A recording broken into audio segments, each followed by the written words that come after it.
রাজধানী ঢাকার চারপাশের নদী দূষণ রোধে কর্মপরিকল্পনা প্রণয়নের নির্দেশ দিয়েছেন প্রধানমন্ত্রী তারেক রহমান।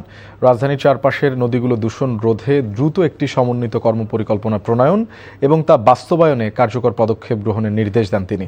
সচিবালয়ে মন্ত্রিপরিষদ বিভাগের সভাকক্ষে অনুষ্ঠিত বুড়িগঙ্গা নদীর পানি ও পরিবেশ উন্নয়ন শীর্ষক এক বৈঠকে তিনি এ নির্দেশনা দেন।